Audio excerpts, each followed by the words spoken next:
Good morning बच्चों। पिछली कक्षा में हमने विभिन्न आकृतियों को भिन्न के रूप में प्रदर्शित किया था। इस कक्षा में हम सीखेंगे भिन्नों के लिए आकृतियाँ बनाइए। भिन्न के लिए आकृतियाँ बनाना हम सीखेंगे। जैसे यह भिन्न है 1/4, 5/6, 1/3 और 3/5। जब भिन्नों से आकृतियां बनाने की बात आएगी तो मैं आपसे हमेशा यही कहूँगा कि जब आप आकृतियां बनाएं तो उसे एक चतुर्भुज के रूप में बनाएं, चाहे वह वर्ग हो या आयत। क्योंकि जब भिन्नों को आकृतियों के रूप में बांटने की बात आती है, आकृतियां बनाने की बात आती है, तो इसे विभिन्न भागों में बराबर बराबर बांटना आसान होता है। और आप देख ही रहे होंगे मैंने वर्ग और आयत ही बनाया। देखते हैं, जैसे हम देख रहे हैं 1/4। हम देखेंगे कि हर में कितना है, तो हर में आप कितना देख रहे हैं 4। मतलब इस आकृति को हमें 4 बराबर भागों में बांटना है। ध्यान रहे, बराबर भागों में बांटना है, ना ही छोटा रहे भाग और ना ही बड़ा। तो चलिए इसे हम 4 बराबर भागों में बांट लेते हैं। 1, 2, 3 और ये 4। नीचे हर में 4 है तो हमने 4 बराबर भागों में बांट लिया। 1, 2, 3, 4। अब अंश में देखते हैं कितना है। अंश में 1 है, तो अंश में 1 है, इसका मतलब इन 4 भागों में से एक भाग को हमें छायांकित करना है, रंगीन करना है। तो चलिए कोई सा भी एक भाग रंगीन कर लेते हैं। पहला ही भाग हम रंगीन कर लेते हैं।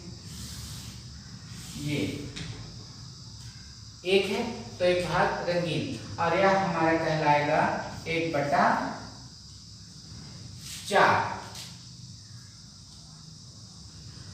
तो हर में 4 है तो हमने कुल 4 भाग किया। 1, 2, 3, 4।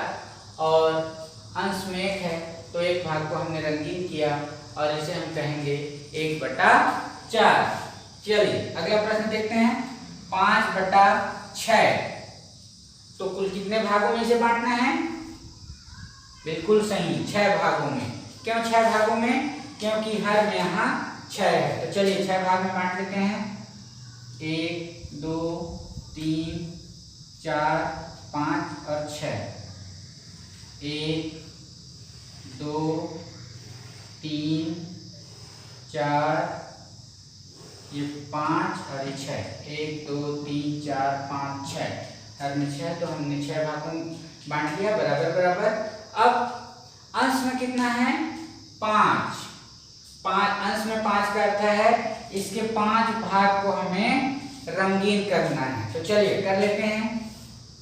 1 भाग रंगीन, 2 भाग रंगीन, 3 भाग रंगीन, 4 भाग रंगीन और ये 5 भाग रंगीन। और इस तरह से हम इसे कहेंगे 5/6, जिसमें से इसका हर एक भाग कितना है? 1/6 के बराबर है। हर एक भाग कितने के बराबर है? 1/6 के बराबर है। चलो आगे बढ़ते हैं, देखते हैं। यहाँ जो भिन्न है वह है 1/3। बताओ इस जो वर्ग है उसको हम कितने बराबर भागों में बांटें? हाँ बिल्कुल सही, 3 बराबर भागों में, क्योंकि हर में यहाँ कितना है? 3 है। तो चलिए बांट लेते हैं। 1 और ये 2 और ये 3। अब अंश में देखें कितना है? 1। तो इसके कितने भाग को रंगीन करना है? 1 भाग को, और यह कहलाएगा 1/3, जिसमें से हर एक भाग, यह भी 1/3 होगा, यह भी 1/3 और यह भी 1/3। और इस भिन्न को हम पढ़ेंगे 1/3। चलो अगली भिन्न में चलते हैं। यहाँ है 3/5 बराबर, ये आकृति बनाए पहले और हमें इसको कितने भागों में बांटना है, बराबर बराबर, हर में 5 है तो 5 भागों में। चलिए बांट देते हैं, 1 2 3 5, 1 2 3 अरे 4 अरे 5 भागों में हो गए। अंश में है 3, इसका अर्थ है 3 भागों को हमें रंगीन करना है। 3 भाग रंगीन कर लिए, 1 भाग, 2 भाग और ये 3 भाग।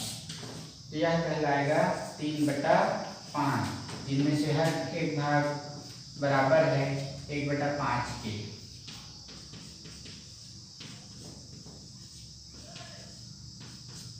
और यह हो गया 1/5, 1/5, 1/5, 3/5। तो इसे इस तरह से हम भिन्नों को आकृतियों के रूप में व्यक्त कर सकते हैं, प्रदर्शित कर सकते हैं।